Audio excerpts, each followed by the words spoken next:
जय हिंद साथियों, मैं हूं नीरज। आज मैं आप सबके लिए लेकर आया हूं 9 जनवरी 2021 को आए हुए एनटीपीसी परीक्षा में रीजनिंग और मैथ के प्रश्नों को। आज का पहला प्रश्न है, दिए गए विकल्पों में से उस संख्या का चयन कीजिए जो निम्नलिखित श्रेणी में प्रश्न चिन्ह को प्रतिस्थापित करेगी। ये रीजनिंग का प्रश्न है। दिया है 3, E, 8, L, क्वेश्चन मार्क। तो आपको बताना है कि अगला अंक या वर्ड क्या आएगा, अल्फ़ाबेट क्या आएगा। तो 3 E होता है 5 पर, 8 दिया है। फिर L होता है 11 पर,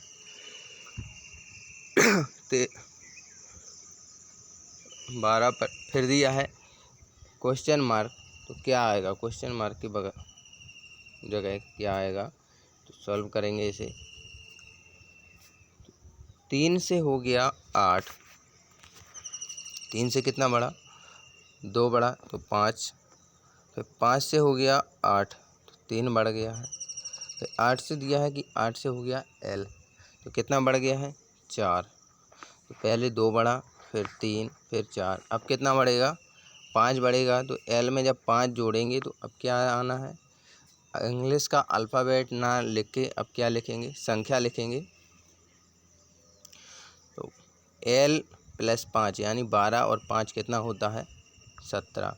तो हमारा आंसर क्या हो जाएगा, 17। अगला प्रश्न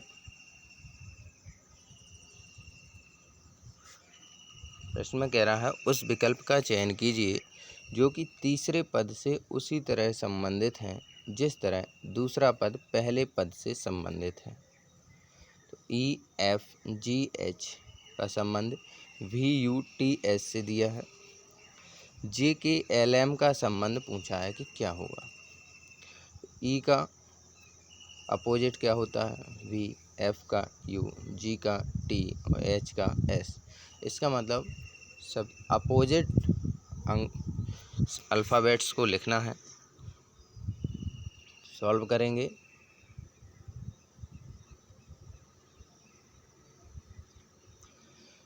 E का अपोजिट V, F का U, G का T और H का S है।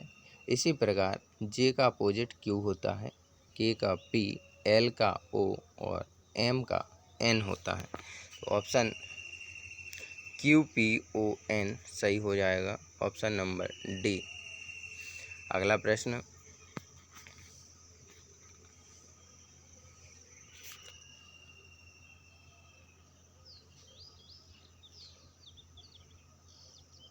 में दिया है, कुछ कमीज पैंट हैं और सभी पैंट कोट हैं। और फिर कह रहा है कुछ कोट जूते हैं। निष्कर्ष में कह रहा है कुछ पैंट जो हैं जूते हैं और कुछ कमीज कोट हैं। तीसरा निष्कर्ष कह रहा है सभी कमीज जो हैं कोट हैं।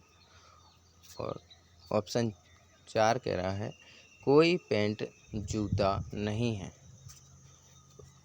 निष्कर्ष कौन सा सही हो जाएगा,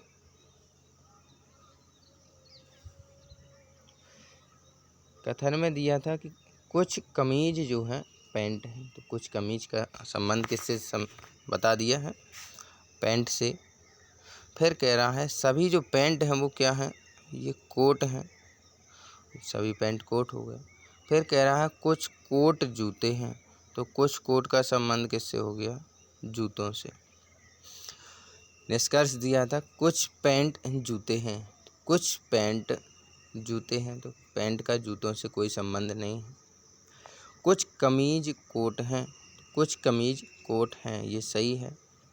सभी कमीज कोट हैं, तो सभी कमीज कोट हैं, ये गलत हो जाएगा। कोई पैंट जूता नहीं है, तो कोई भी पैंट जूता नहीं है। आंसर कौन सा हो जाएगा हमारा, कुछ कमीज कोट हैं, केवल ऑप्शन नंबर 2। तो निष्कर्ष 2 है, ये हमारा सही हो जाएगा। ऑप्शन में ऑप्शन नंबर 1 सही हो जाएगा। केवल निष्कर्ष 2 अनुसरण करता है। अगला प्रश्न, उस वेन आरेख का चयन कीजिए जो निम्नलिखित वर्गों के समुच्चय के बीच के संबंध को सर्वोत्तम तरीके से दर्शाता है। माह, वर्ष, माह और दिन का संबंध आपको बताना है।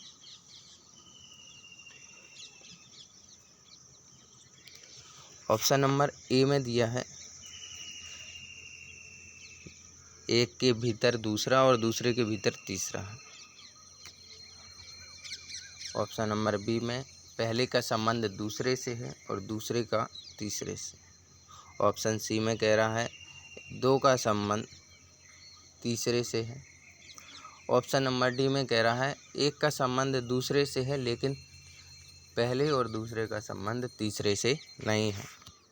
तो हमें पता है वर्ष के अंदर माह होता है और माह के अंदर दिन होता है, तो हमारा ऑप्शन नंबर ए सही हो जाएगा। वर्ष के अंदर माह, माह के अंदर दिन। अगला प्रश्न,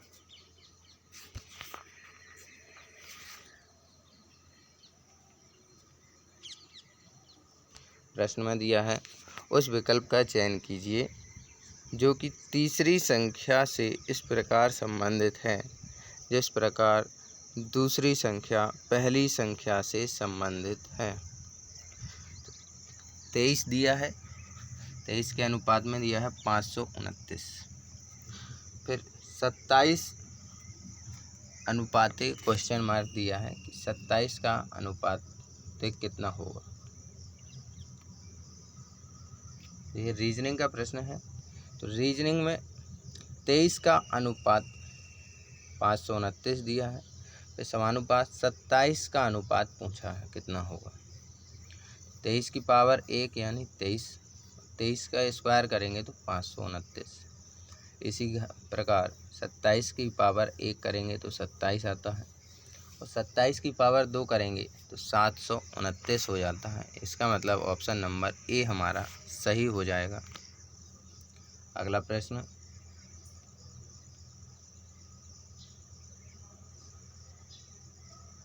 फिर से कथन और निष्कर्ष से संबंधित प्रश्न है। कह रहा है कुछ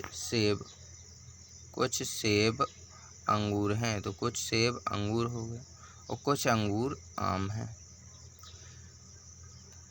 फिर निष्कर्ष कह रहा है सभी सेब आम हैं, तो सभी जो सेब हैं क्या वो आम हो सकते हैं? नहीं।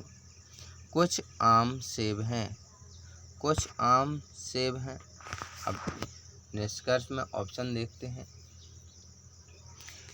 यहाँ तो कुछ आम सेब हैं या फिर सभी सेब आम हैं, कोई भी ऑप्शन सही नहीं लग रहा है, लेकिन ऑप्शन से देखते हैं कि कौन सा सही हो सकता है।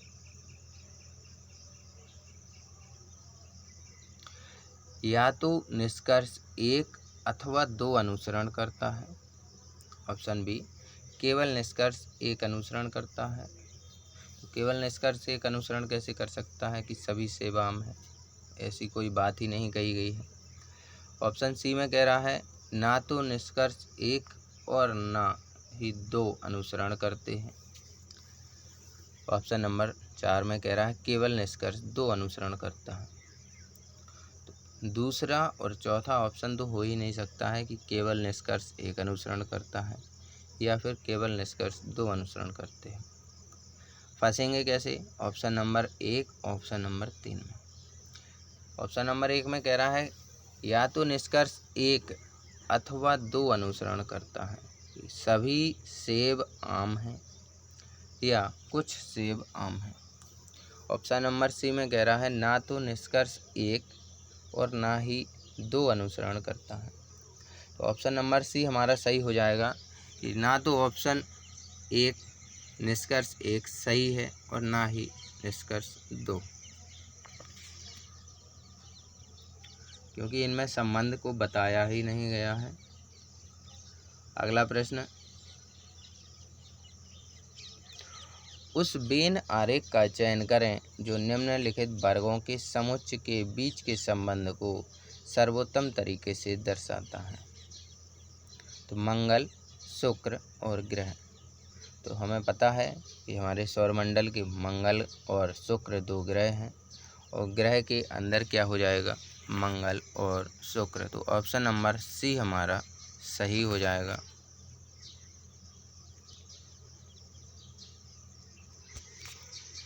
अगला प्रश्न,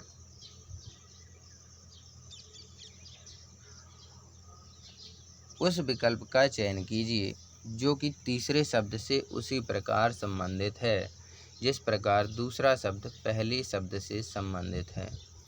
चूहा का अनुपात बिल दिया है, समानुपात घोड़ा का अनुपात बताना है।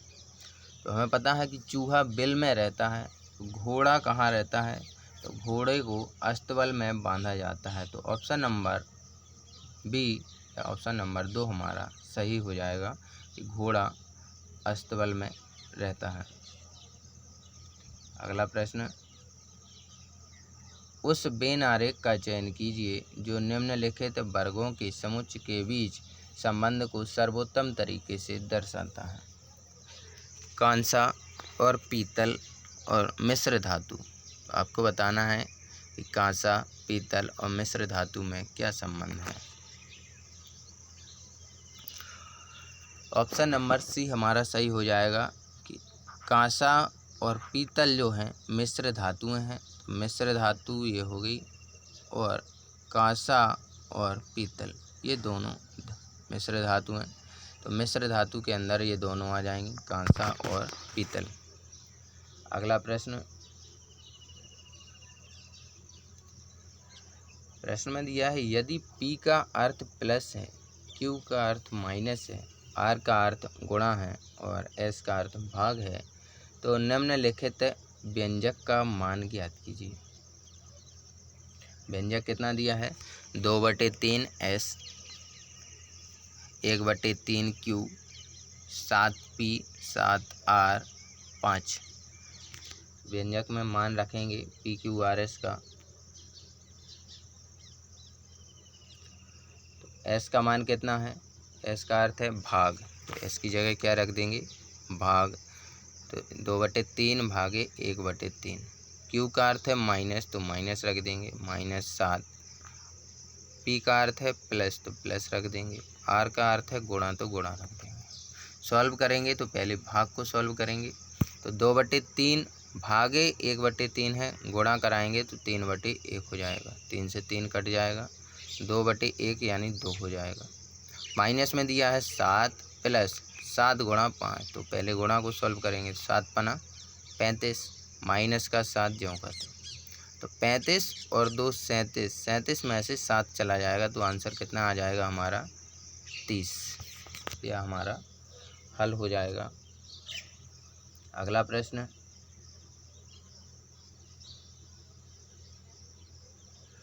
अक्षरों के उस संयोजन का चयन करें जो रिक्त स्थान में यथाक्रम भरे जाने पर पुनरावृत्ति पैटर्न निर्मित करेगा। पुनरावृत्ति मतलब बार बार वही अक्षर आए जोड़े में। तो पहले तो इनकी संख्या गिनते हैं कि कुल कितने अल्फ़ाबेट हैं। 1 2 3 4 5 6 7 8 9 10 11 12 अल्फ़ाबेट हैं। इसका मतलब या तो ये 3 गुणा 4 का बनेगा, ये 4 गुणा 3 का बनेगा। भाई ABC दिया है तो 2 गुणा 6 या 6 गुणा 2 तो बनेगा नहीं, तो 3 गुणा 4 का बना के देखते हैं। तो C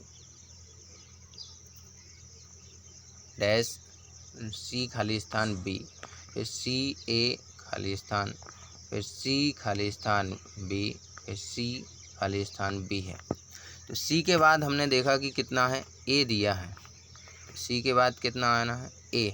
इसका मतलब क्या हो जाएगा, CAB। तो पहला बन गया। फिर दूसरा दिया है CA दिया है, निकालना क्या है, CA के बाद क्या आता है B, तो CAB हो जाएगा। इसका मतलब सीरीज कैसी चल रही है, CAB की। तो पहले आया A, फिर आया B, फिर C के बाद A, तो फिर से A आया, फिर C के बाद A। तो हमें ऑप्शन में देखना है कि ABAA किस ऑप्शन में है। तो ऑप्शन नंबर 1 में हमारा ABAA दिया है और यही हमारा आंसर हो जाएगा। ये जो पुनरावृत्ति पैटर्न है CAB, इसमें मान ABAA रखेंगे। अगला प्रश्न,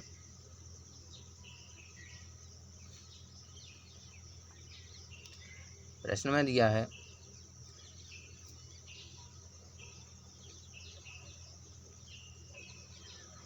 दिए गए विकल्पों में से उस संख्या का चयन कीजिए जो दिए निम्नलिखित श्रेणी में प्रश्न चिन्ह को प्रतिस्थापित करेगी। दिया है 37, 21, 13, 9 क्वेश्चन मार्क। सॉल्व करेंगे तो 37 से बचा 21, इसका मतलब कितना माइनस किया है, माइनस का 16, मतलब 37 में से 16 घटाएंगे तो 21 बचेगा। फिर 21 से बचा 13, इसका मतलब 8 घटाया है इसमें। 13 से बचा है 9, तो कितना बचा, 4 माइनस किया है, तो पहले 16,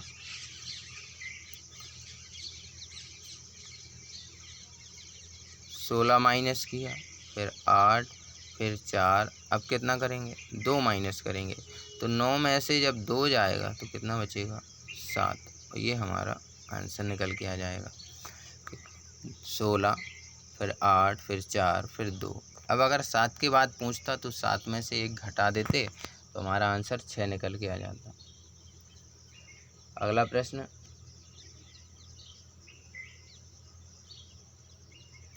दिए गए विकल्पों में से उस अक्षर समूह का चयन कीजिए जो निम्नलिखित श्रेणी में प्रश्न चिन्ह को प्रतिस्थापित करेगा। प्रश्न में दिया है ADG, BEH, CFI, question mark.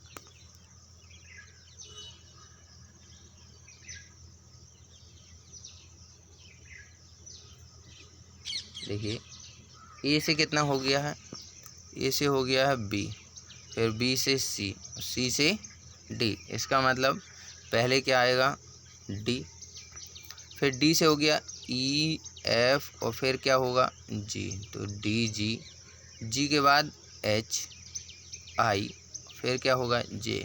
तो ऑप्शन में देखना है DGJ कौन सा है, तो ऑप्शन नंबर B सही हो जाएगा। ऑप्शन नंबर B में दिया है D, G और J, तो क्वेश्चन मार्क की जगह DGJ रखना होगा। अगला प्रश्न,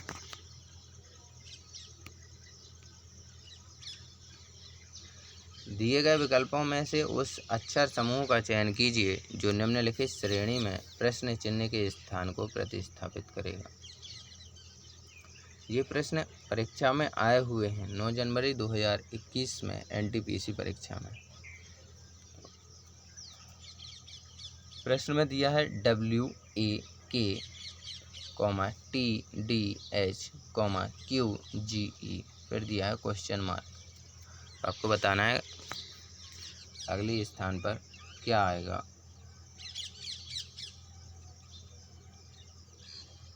देखिए WAK दिया है, फिर दिया है TDH, QGE, तो W से T हुआ, फिर T से Q हुआ, तो कितना माइनस किया, माइनस का 3 यहाँ, 3 यहाँ घटाया, 3 यहाँ घटाया, तो अब क्या करेंगे, 3 यहाँ घटाएंगे, तो कितना बचेगा, N। फिर A से हो गया D, तो A से D हुआ है तो +3 किया है, फिर D से G +3, अब G में +3 करेंगे तो कितना हो जाएगा, J। फिर कह रहा है K दिया है, तो K से हो गया है H, फिर E, तो -3, फिर -3, और E में -3 करेंगे तो कितना निकल के आएगा, B। तो हमारा आंसर क्या हो जाएगा, NJB। तो ऑप्शन नंबर कौन सा सही हो जाएगा, NJB, यानी ऑप्शन नंबर 3 हमारा सही हो जाएगा।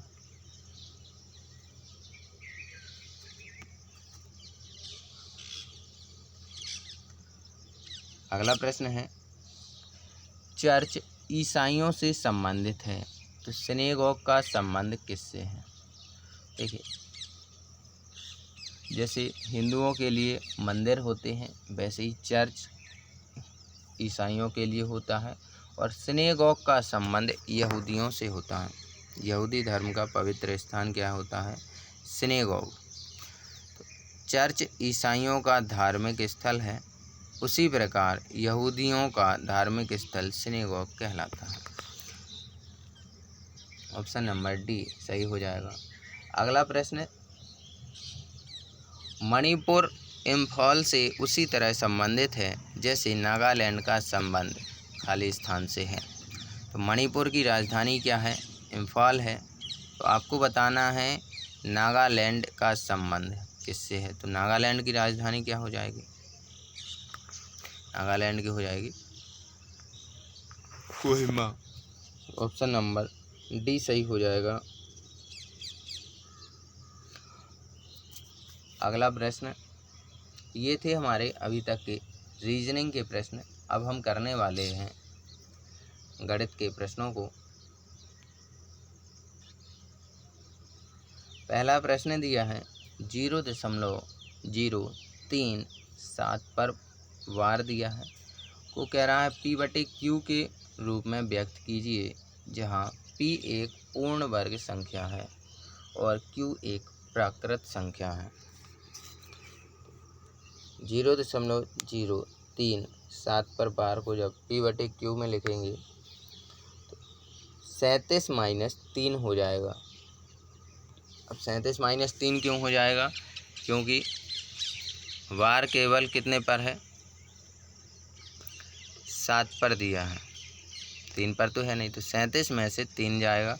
और दशमलव के बाद कितने अंक दिए हैं? 3 अंक दिए हैं। तो नीचे कितना हो जाएगा? 900। तो 37 में से 3 जाएगा तो कितना बचेगा? 34/900।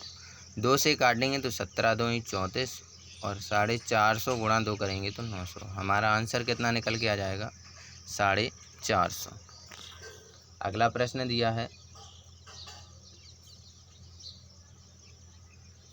3 के 4 क्रमागत गुणजों का योग 78 है, उनमें से बड़ी संख्या कौन सी है?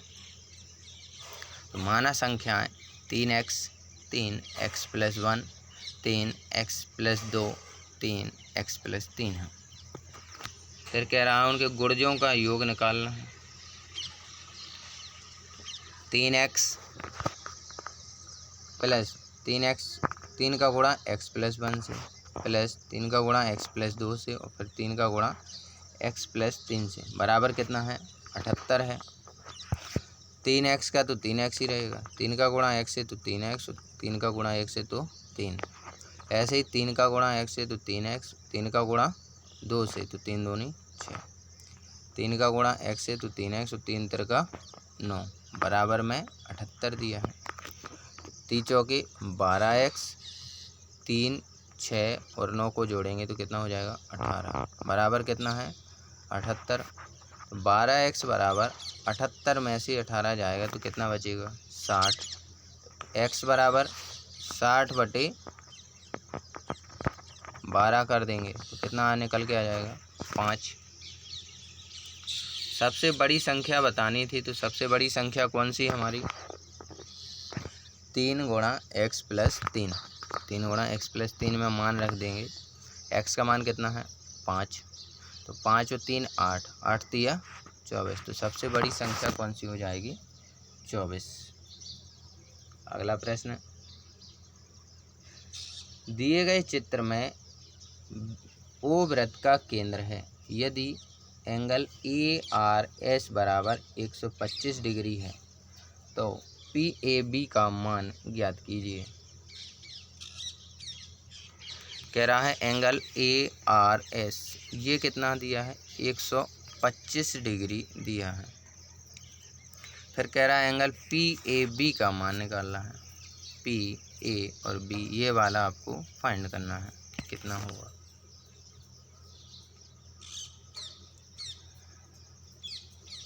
O वृत्त का केंद्र है। फिर कह रहा है एंगल ARS, AR और S कितना दिया है? 125 25 डिग्री।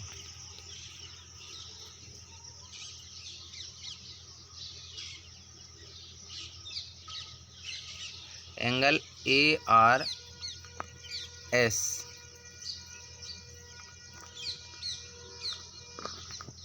जो एंगल ARS है ये है हमारा 125 डिग्री, 125 डिग्री का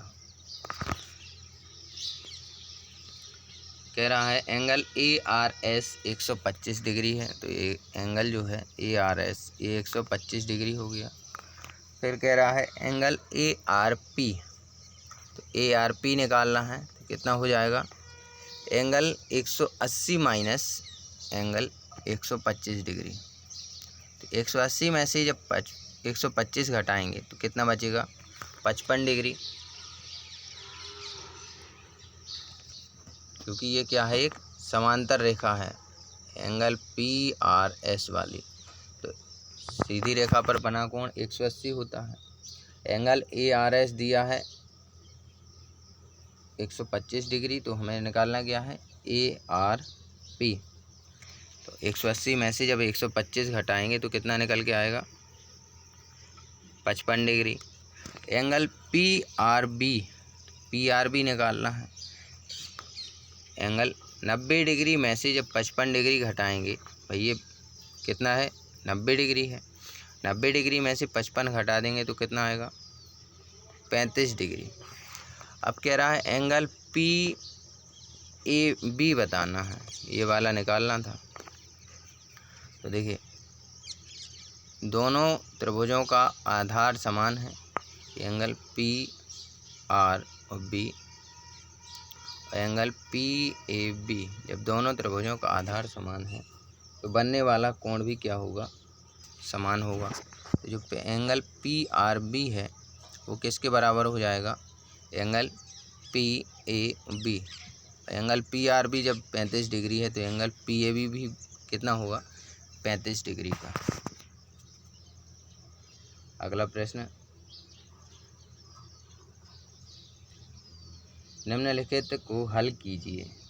5 + 3 गुणा 72 भागे 24 माइनस 12। पहले भाग करेंगे 24 से, कितनी बार में, 3 बार में। 3 का गुणा 3 से करेंगे तो 3 तिरका 9, प्लस में 5 दिया है तो 5 + 9 माइनस के 12, 9 5 14 में से 12 जाएंगे तो कितना बचेगा 2, हमारा आंसर हो जाएगा। अगला प्रश्न,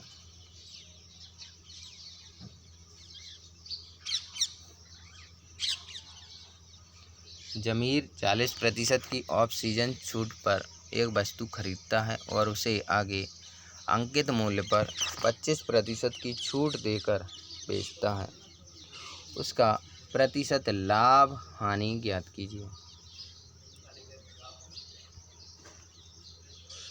जमीन ने वस्तु 40% छूट पर खरीदी, इसका मतलब उसे कितने की मिली, 60 इकाई की या फिर 60 रुपये की।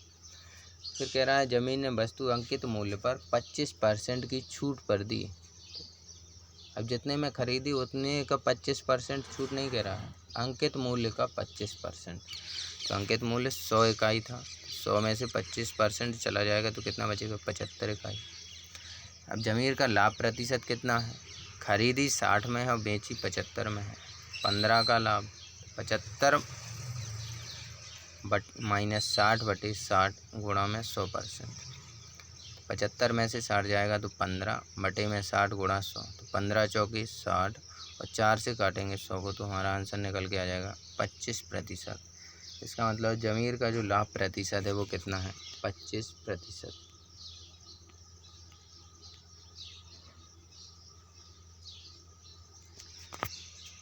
अगला प्रश्न, बहुपद 5x² + 5p - 1 पुस्तक बंद x - 2p + 5 के शून्यों का योग उनके गुणनफल की 1/4 के बराबर है।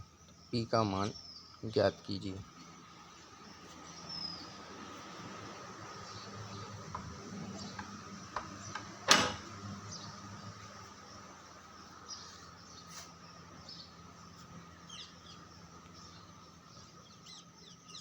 शून्यों का योग और उनके गुणनफल का अनुपात कितना है? 1:4। कह रहा है शून्यों का योग और शून्यों का गुणन और उनके गुणनफल 1/4 के बराबर है। पी का मान बताना है। तो 5p² प्लस कोष्टक 5p minus 1 into x minus कोष्टक 2p प्लस 5 के शून्य अल्फ़ा तथा बीटा है। अल्फ़ा प्लस बीटा बराबर क्या होगा? -b/a। तो -b ये फार्मूले में होता है अल्फ़ा प्लस बीटा का। तो b का मान कितना है? 5p माइनस 1 और a का मान कितना है? 5। तो -5p minus 1/5 alpha into beta बराबर क्या होगा? c/a। तो c का मान कितना है? -2 कोष्टक 2p प्लस 5/5। इसका मान रख देंगे। प्रश्न में दिया है कि शून्यों का योग उसके गुणनफल का 1/4 है। तो अल्फ़ा प्लस बीटा बराबर 1/4 गुणा alpha into beta. 1 minus 5p/5 बराबर 1/4 ब्रैकेट माइनस 2p प्लस 5/5।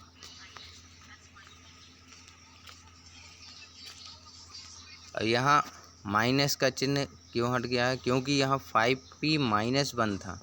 अब यहाँ क्या कर दिया है? 1 माइनस का 5p। सॉल्व करेंगे तो 5 से 5 कट जाएगा। 3 गुणा होगा 1/4 का, 4 का गुणा होगा 1 से तो 4 माइनस 4 पंचे 20p बराबर माइनस का 2p माइनस 5। 20p में से 2 जाएगा तो 18p बराबर 4 और 5 जुड़ जाएंगे तो 9। तो p का मान कितना निकल के आएगा? 1/2। तो p का मान ही हमें ज्ञात करना था कि p का मान ज्ञात करें। p का मान हो जाएगा हमारा 1/2।